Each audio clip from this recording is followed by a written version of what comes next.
Hi friends, এই যে গাছটা দেখছেন এটা হলো তেলাকুচির গাছ। অনেকে চেনেন, অনেকে চেনেন না, তবু নামটা বলে দিলাম। তো এই শাকটি খুবই উপকারী। তো কিভাবে রান্না করছি দেখুন। কড়াইতে তেল দিয়ে দিলাম, 5 ফোড়ন, শুকনো লঙ্কা ফোড়ন দিয়ে এরপর আলু তুলে দিলাম। একে একে সব সবজি তুলে দেবো। কুমড়ো দিয়ে দিলাম, দিয়ে একটু নুন হলুদ দিয়ে নেড়ে চেড়ে নিয়ে বেগুন তুলে দিলাম। বেগুন দিয়ে একটু নেড়ে চেড়ে নিয়ে এরপর আবারও দেবো একটু স্বাদ অনুসারে নুন হলুদ লঙ্কার গুঁড়ো দিয়ে কষিয়ে নিয়ে আর শাকটা ধুয়ে পরিষ্কার করে রেখেছিলাম, শাকটাও তুলে দিলাম। ভালো করে নেড়ে চেড়ে নিয়ে একটু ঢাকা দিয়ে দেবো সেদ্ধ হওয়ার জন্য।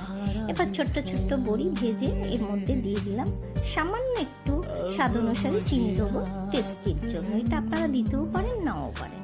তৈরি হয়ে গেল তেলাকুচ শাকের